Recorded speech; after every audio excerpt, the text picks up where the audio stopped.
Bismillahirrahmanirrahim. Assalamualaikum warahmatullahi wabarakatuh.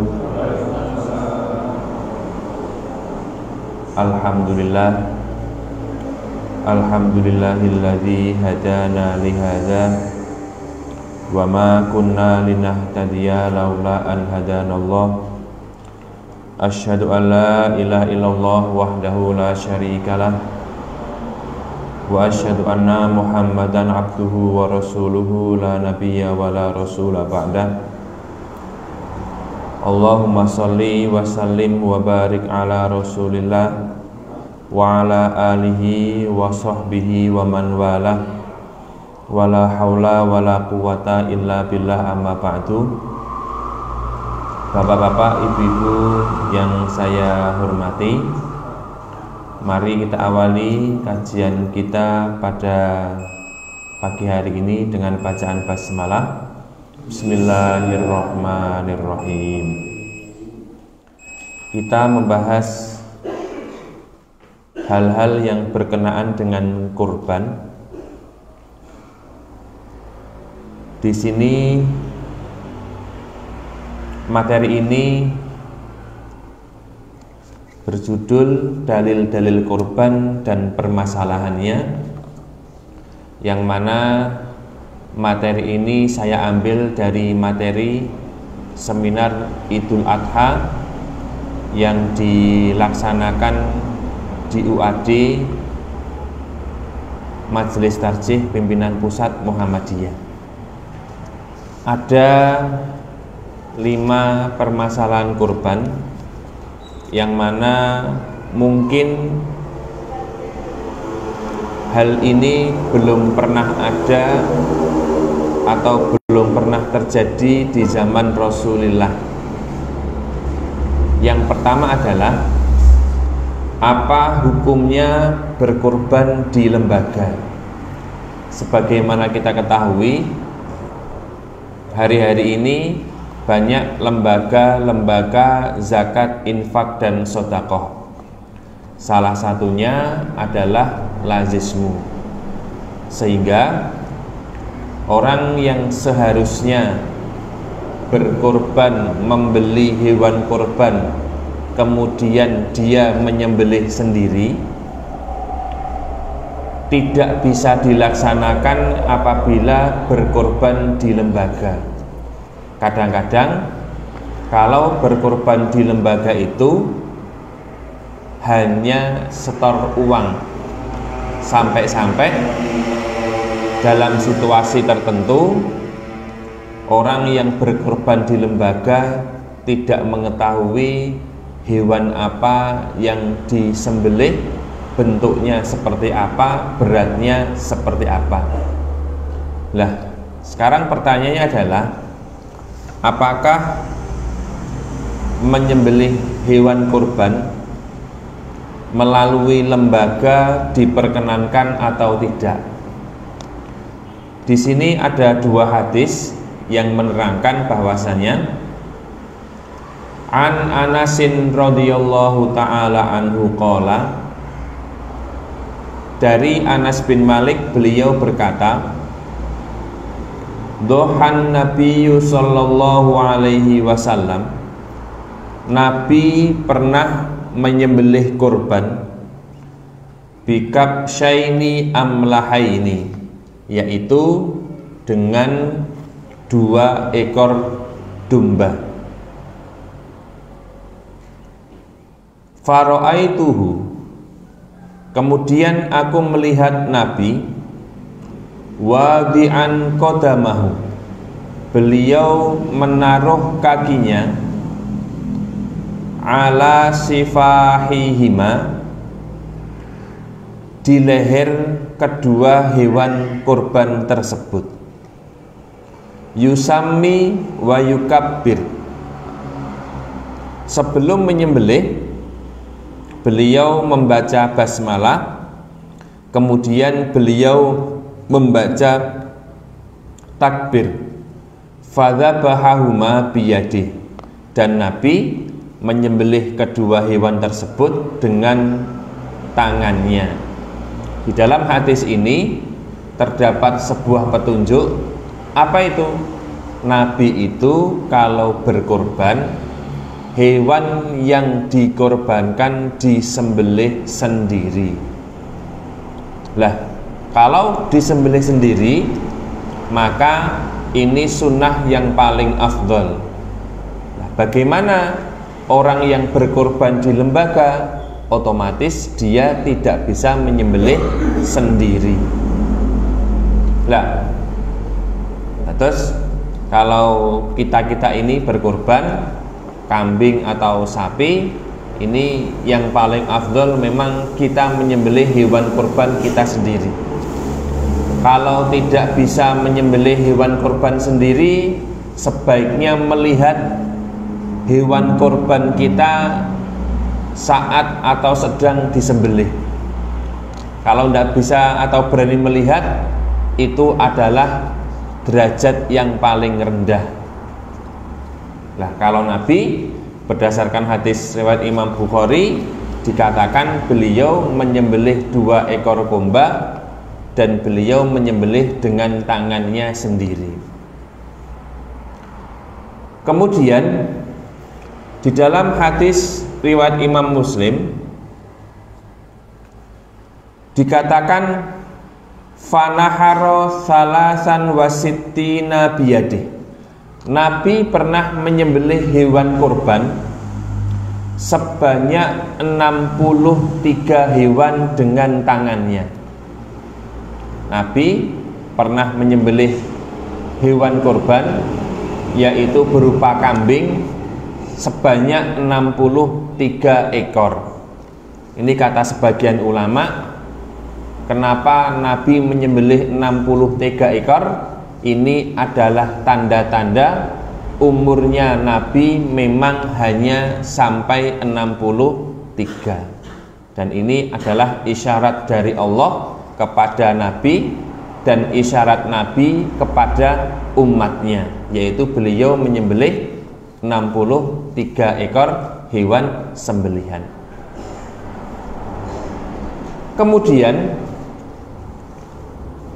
setelah beliau menyembelih 63 ekor hewan kurban, summa a'ta aliyan, kemudian tanggung jawab penyembelihan itu diberikan kepada Ali. Sehingga apa? Sehingga yang mana seharusnya Nabi harus menyembelih, diserahkan penyembelihannya kepada Ali. Lah, tanggung jawab penyembelihan kepada Ali itu dijadikan sebagai dalil bolehnya berkorban di lembaga.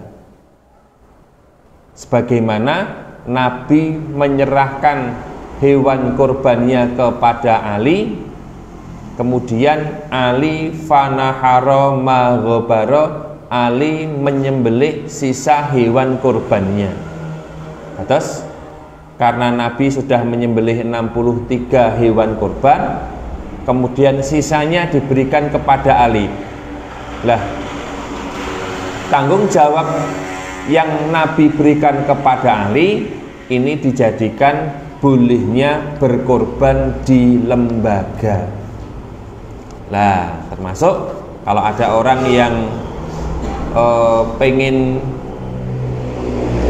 berkorban lewat lazismu, dan ini sangat diperbolehkan meskipun hanya setor uang. Kalau tidak salah 3 juta apa pinten nggih, kula mboten hafal ini. Tapi ya harus di lembaga-lembaga yang kredibel. Kalau yang tidak kredibel sebaiknya tidak. Jadi lalu yang kedua, berkorban di tempat lain yang membutuhkan. Pada dasarnya, Bapak-bapak Ibu yang dihormati, berkorban itu sebaiknya dilaksanakan di lingkungan kita. Kemudian daging hewan korban ini pun juga dibagikan kepada orang-orang yang terdekat di lingkungan kita. Namun kadang-kadang di suatu keadaan, contohnya di sebuah daerah atau di sebuah kampung, di kampung tersebut hewan kurban sudah terlalu banyak. Karena di kampung itu banyak orang kaya, sehingga hewan kurban ini terlalu banyak. Sampai-sampai banyak daging hewan kurban setelah dibagikan kepada warga kampung tersebut, hewan kurbannya, dagingnya dibuang. Lah, bagaimana hukumnya kalau di kampung itu hewannya kurban sangat banyak, kemudian diberikan kepada daerah yang sangat sedikit sekali ada orang yang mau berkurban? Maka disebutkan di dalam hadis ini, hadis yang diriwayatkan oleh Imam Bukhari, haddatsana Abu Asim an Yazid bin Abi Ubaid an Salamah bin Al-Aqwa qala Nabi sallallahu alaihi wasallam, Nabi sallallahu alaihi wasallam bersabda, man dhuha minkum, barang siapa di antara kalian yang berkorban, la yusbihanna ba'da thalithah wa fi baitihi minhu syai'un, maka daging hewan korban itu jangan sampai disimpan lebih dari 3 hari. Jadi Nabi mengatakan, barang siapa yang berkorban, janganlah menyimpan daging kurbannya lebih dari 3 hari. Kenapa? Dan apa alasannya pada waktu itu dilarang menyimpan daging kurban lebih dari 3 hari? Karena pada waktu itu banyak orang yang membutuhkan,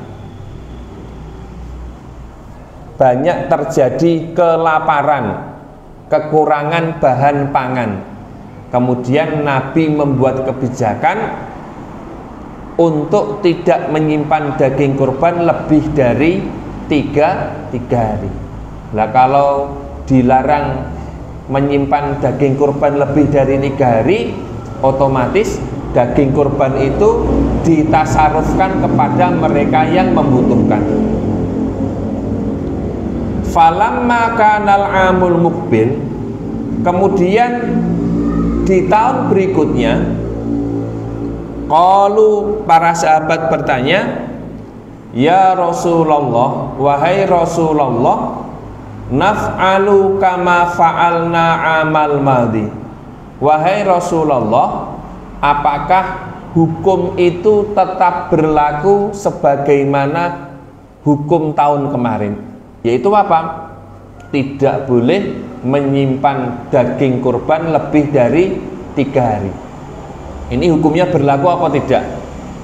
Itu kata para sahabat kepada Nabi. Qala, Nabi mengatakan, kulu, makanlah, wa'atimu, dan berikanlah makan, waddafiru, dan simpanlah.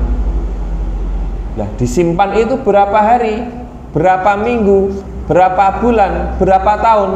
Jawabannya, Nabi tidak memberikan ketentuan disimpan berapa hari, berapa bulan, berapa minggu, berapa tahun, alias bebas, boleh-boleh saja disimpan. Lah, fa inna dzalikal am kana bin nasi jahdun, karena tahun kemarin itu banyak orang yang membutuhkan. Membutuhkan apa? Pangan, makanan, daging untuk dimakan kepada orang yang membutuhkan. Fa'aradtu, maka aku berkeinginan pada waktu itu, antu'inu fiha, kalian menolong lewat daging kurban tersebut. Jadi dulu Nabi memiliki peraturan tidak diperkenankan menyimpan daging kurban lebih dari 3 hari. Kemudian Nabi membuat peraturan baru, boleh menyimpan daging kurban lebih dari 3 hari. Lah, kenapa Nabi melarang menyimpan daging kurban lebih dari 3 hari? Karena ada faktor kebutuhan. Berarti kalau hal tersebut disebabkan karena ada faktor kebutuhan terhadap orang lain, di dalam kaidah fikih dikatakan al-hukmu yaduru ala illatihi wujudan wa adaman. Hukum itu berlaku disebabkan adanya suatu sebab. Kalau ada sebab tertentu, hukum kadang-kadang berubah. Nah, contohnya di masjid Syukur ini menyembelih sapi sebanyak 20. Ya ini kalau betul kertas nggih, 20 atau berapa. Ini kalau dibagi satu RT nggih terlalu banyak. Nah, kemudian dari pihak panitia rapat dengan sohibul kurban, bagaimana kalau hewan kurbannya ini diberikan kepada mereka yang berada di lereng Merapi, sehingga ada syiar dakwah. Di masjid-masjid tertentu ada syiar dakwah yang mana memang Idul Kurban itu menyembelih kurban. Nah, kemudian dikirimlah dari 20 ekor sapi ke daerah tertentu, yaitu 10 ekor sapi. Nah, itu sesuatu hal yang sangat baik. Di dalam kaidah fikih disebutkan ad-dinu mabniyun alal masoleh. Agama ini berdiri di atas kemaslahatan. Fi jalbiha wa dar'i lil qabaih. Apakah untuk mengambil manfaat atau untuk menolak kemudorotan. Fa in tazahama adadul masoleh, apabila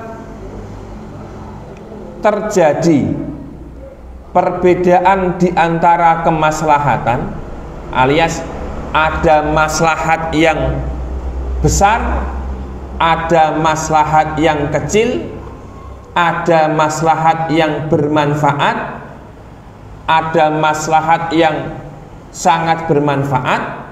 Fa in tazahama adadul masoleh yuqaddimul a'la alal masoleh, maka didahulukan mana yang lebih besar kemaslahatannya. Jadi mana yang lebih besar kemaslahatannya, maka itu yang dijadikan ketentuan hukum.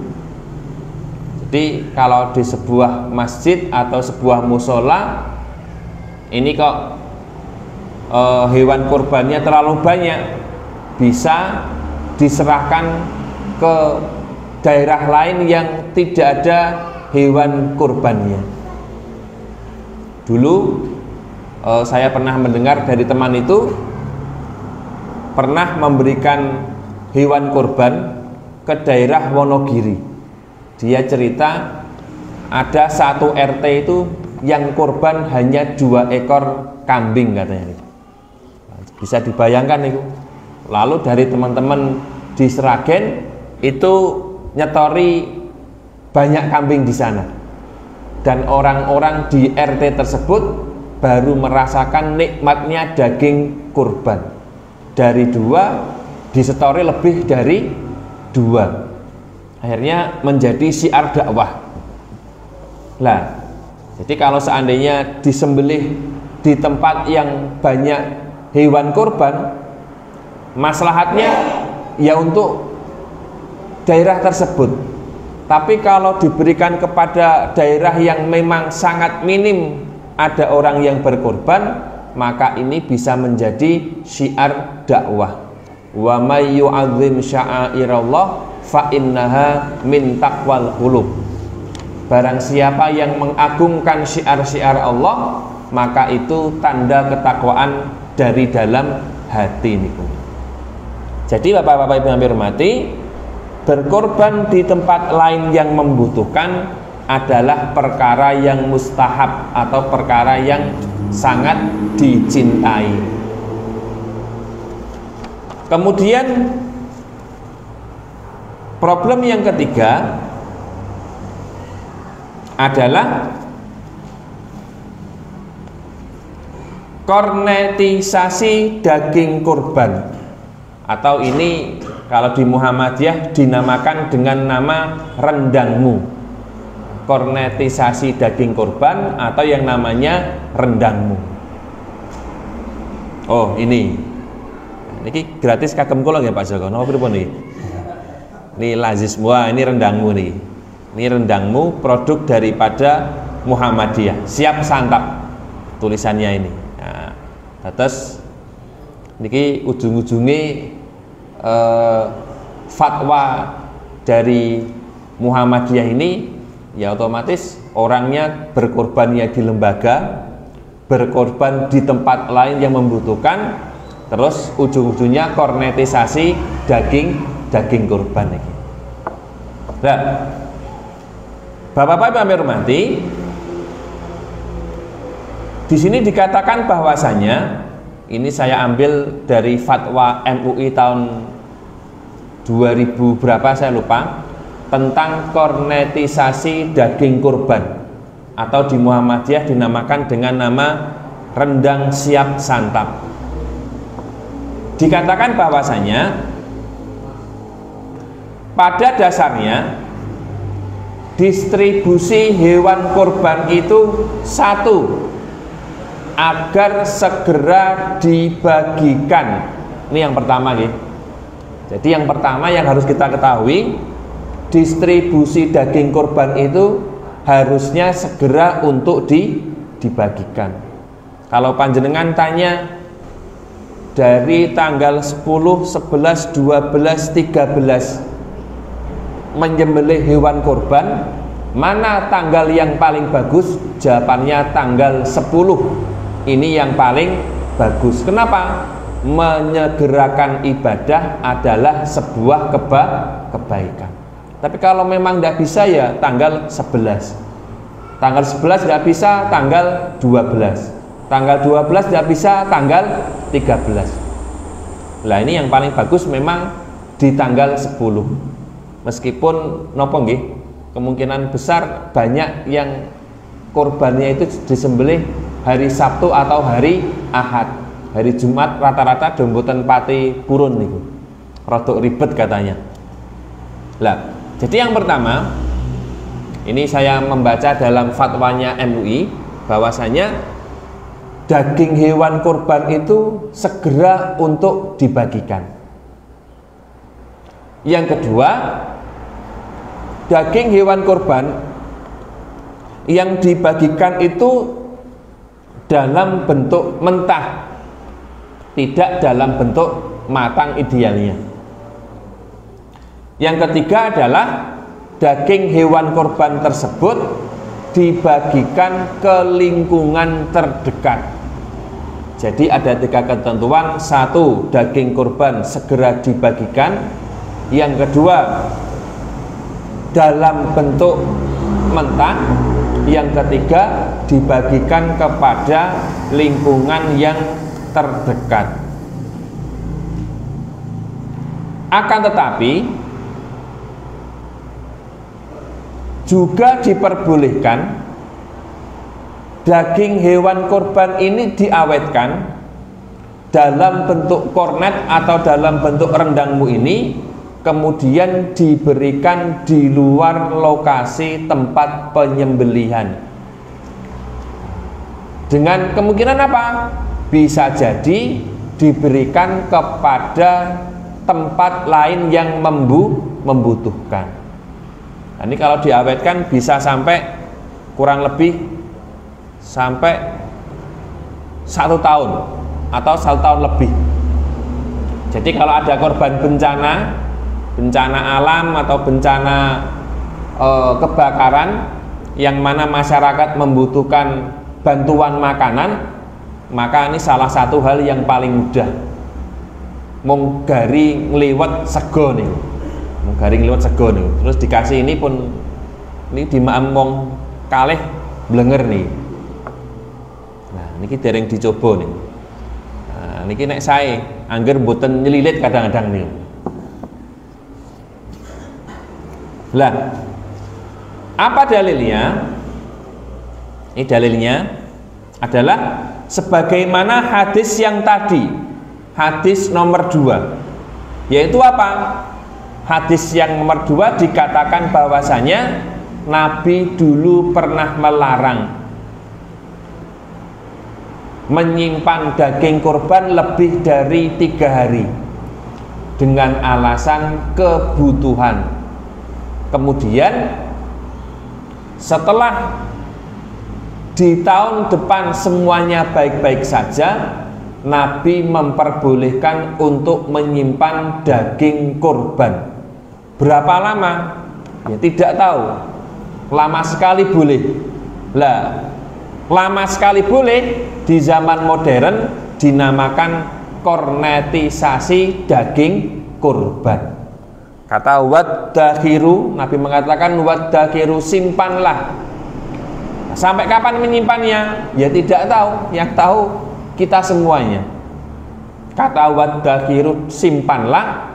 Disimpan itu berarti boleh dalam bentuk matang, boleh dalam bentuk mentah. Nek dalam bentuk matang pasti lebih lama. Lah, waddakiru, simpanlah.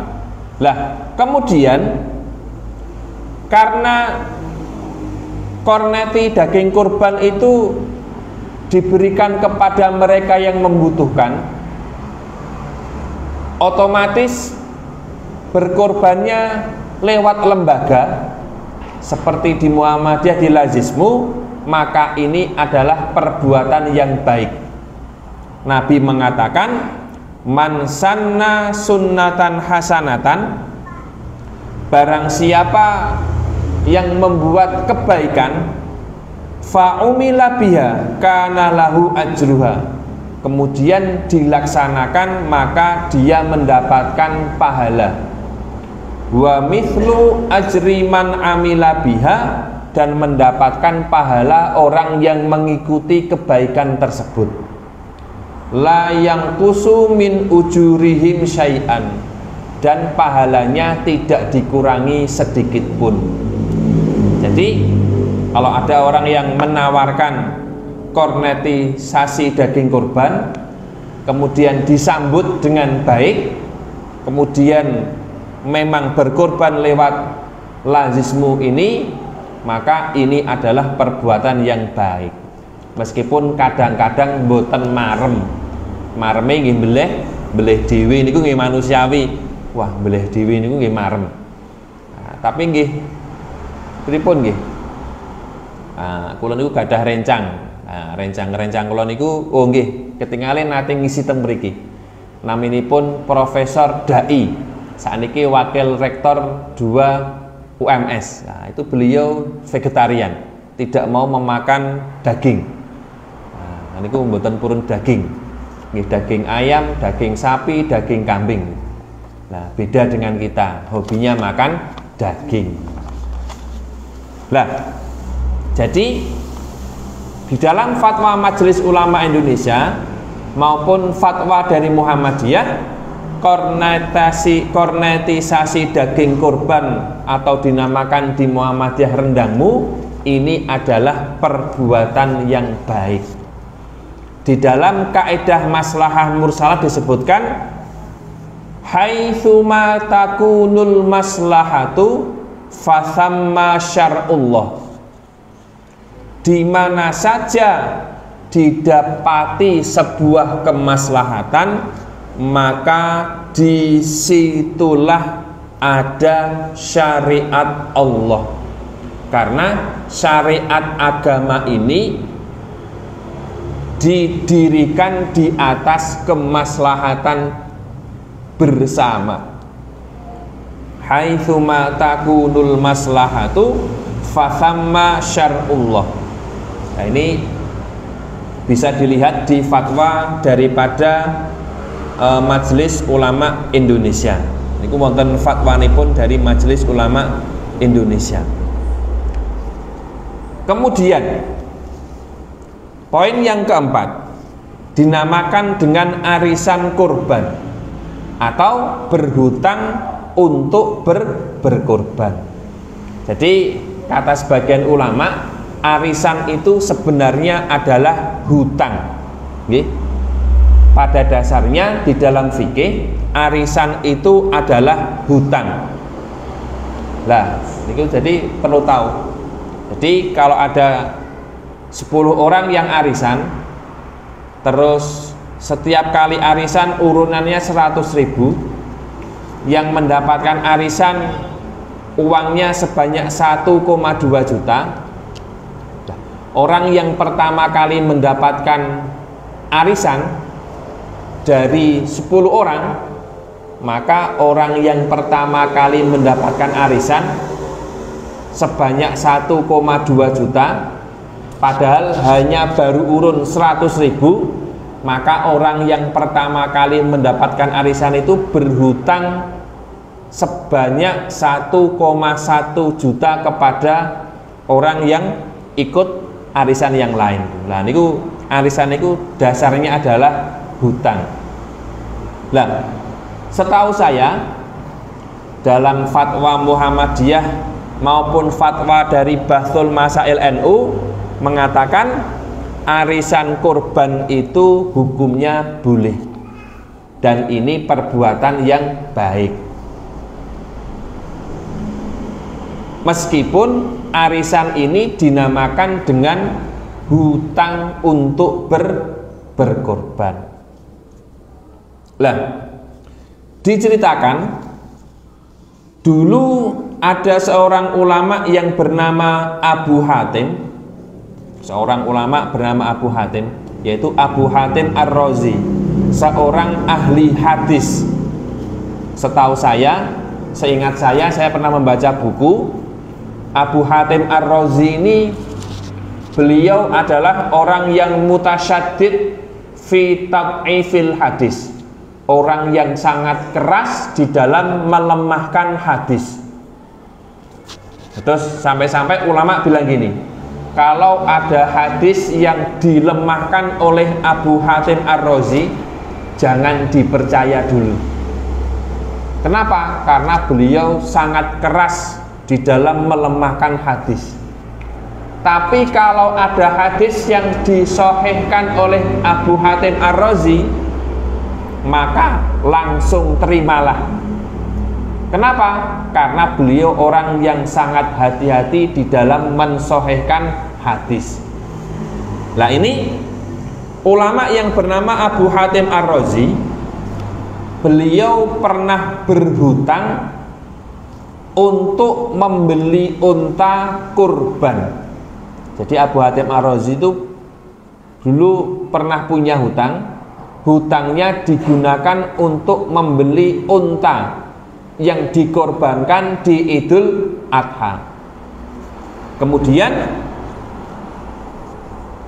santrinya bertanya, apakah diperbolehkan berhutang untuk membeli unta korban? Kemudian Abu Hatim Ar-Razi mengatakan dengan firman Allah surah Al-Hajj ayat ke-36, niki dereng kula belum saya beri ayatnya dan suratnya. Al-Hajj ayat ke-36 Allah berfirman, wal budna, dan unta-unta, ja'alnaha lakum, kami jadikan untuk kalian, min sya'airillah, dari syiar-syiar agama Allah, lakum, bagi kalian, yaitu menyembelih hewan kurban, fiha khairun, terdapat kebaikan. Abu Hatim Ar-Razi berdalil dari Al-Hajj ayat ke-36, yaitu kata Allah, lakum fiha khairun. Berkorban itu adalah sebuah kebaikan. Kemudian ada ulama yang ditanya, lebih dahulu melunasi hutang atau berkorban? Sebagian ulama mengatakan didahulukan melunasi hutang daripada berkorban. Jadi kalau Ar-Razi itu mengatakan berhutang boleh untuk korban, ulama yang mengatakan ya hutangnya dilunasi dulu daripada digunakan untuk berkorban. Lah, ini sebenarnya fatwa dari ulama ini tidak saling bertentangan. Karena apa? Karena perbedaan ini didasari dari cara pandang orang yang berhutang. Lah, sikap ulama yang menyarankan untuk berhutang ketika korban dipahami untuk kasus orang yang keadaannya mudah dalam melunasi hutang. Di wonten jagan, atas jenengan niki korban pakai uang hutang. Lah jenengan sampun angen-angen gadah arto niku tanggal 20 Juni. Insya Allah tanggal 20 Juni duite proyek mudun. Aku entuk badi 150 juta. Lah tapi awal Juni belas mboten gadah arto niku. Lah niku nek utang nggih angsal-asal mawon. Kenapa? Karena beberapa waktu yang dekat lagi saya akan memiliki uang. Salah satunya untuk apa? Membayar hutang.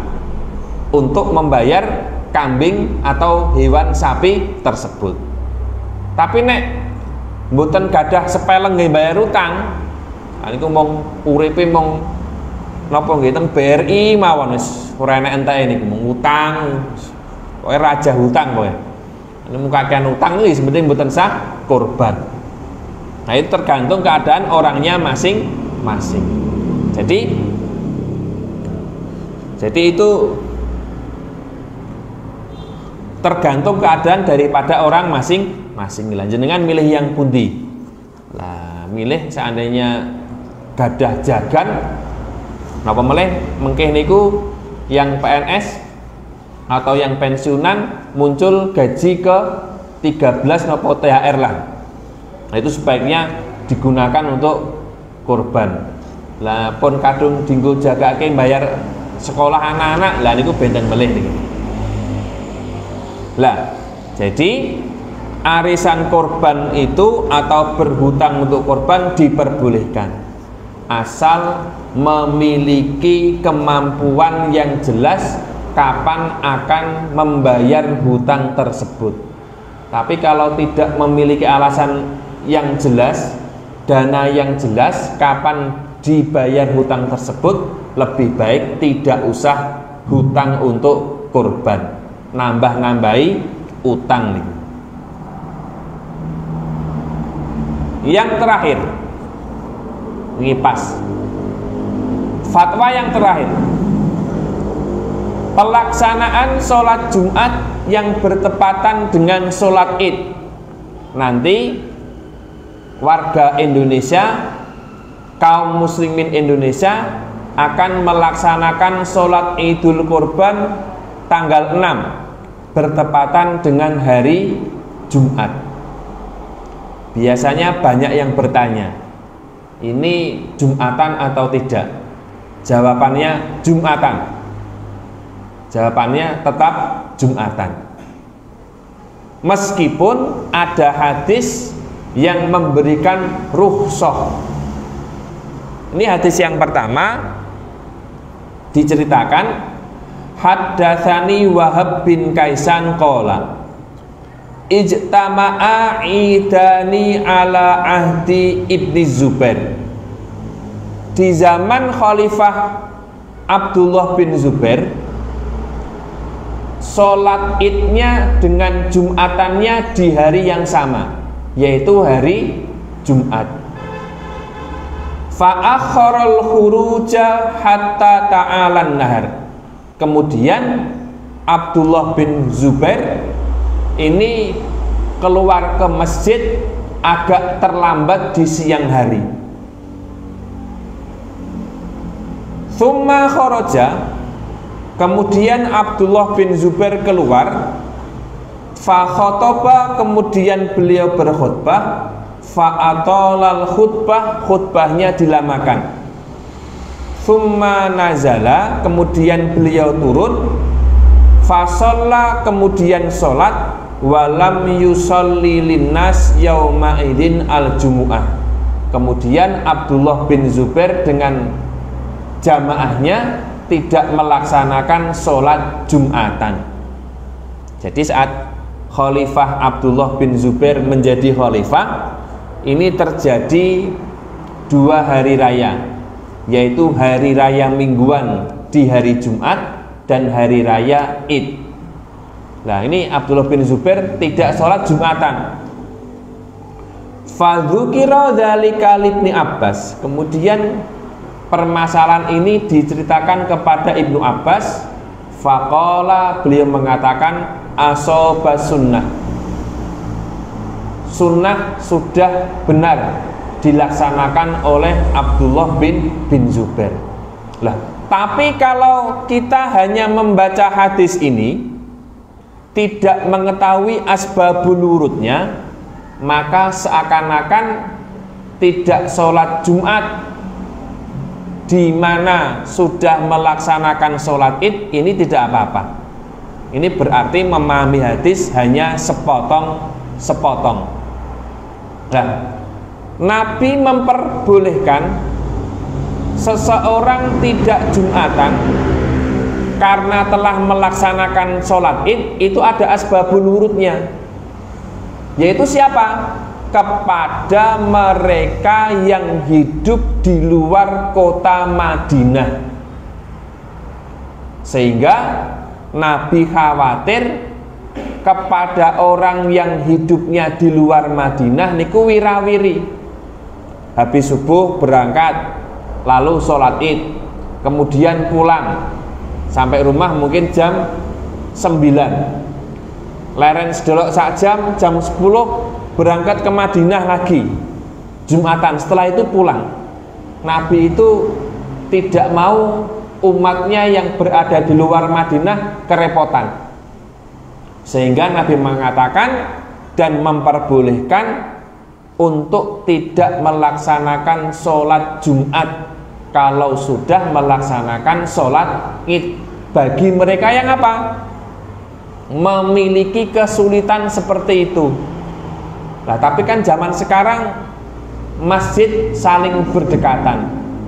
Nah, kalau menggunakan alasan ini, maka tidak sesuai dengan asbabul wurud hadis tersebut. Mau meneh ngarepe omahe masjid. Lah, kalau memahami hadis hanya sepotong, ora usah Jumatan wae. Besok wis salat Id. Lah, ini pemahaman yang perlu diperbaiki. Kemudian di hadis selanjutnya ada penegasan Nabi itu ya sholat Id, ya sholat Jumat. Anin Nu'man ibni Bashir, dari Nu'man bin Bashir qala, beliau berkata, karena Rasulullah sallallahu alaihi wasallam, adalah Rasulullah sallallahu alaihi wasallam yaqra'u fil idaini wa fil jumu'ah. Nabi itu apabila menjadi imam sholat Id dan sholat Jumat, beliau membaca Sabbihisma rabbikal a'la di rakaat pertama dan hal ataka haditsul ghasyiyah di rakaat yang kedua. Nah, ini hadis selanjutnya ini yang menjadi poin penting. Qala berkata, idza ijtama'al idu wal jumu'ah, apabila hari Jumat bersatu Jumatan dengan sholat id, yaqra'u bihima aidon fi sholataini, Nabi membaca juga Sabbihisma rabbikal a'la dan hal ataka hadithul ghasyiyah di dua sholat tersebut. Kata yaqra'u bihima, yaitu di sholat id dan di sholat Jumat, Nabi membaca keduanya, menunjukkan apa? Menunjukkan Nabi itu Jumatan dan Nabi pun juga melaksanakan sholat id. Berarti apa? Ya berarti sebaiknya tetap melaksanakan sholat id dan sholat Jumatan.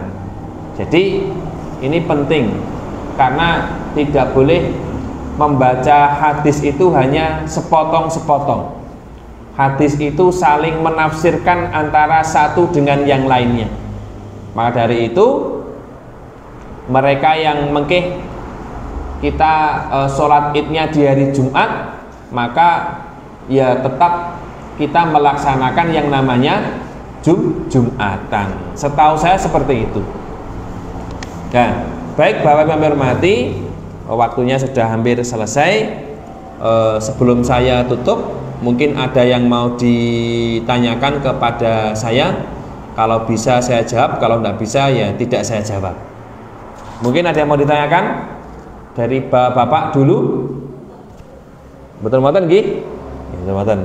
Dari Ibu ada yang mau ditanyakan? Oh nggih. Alhamdulillah, kalau tidak ada yang ditanyakan, insya Allah sudah jelas semuanya. Saya ucapkan terima kasih. Wassalamualaikum warahmatullahi wabarakatuh.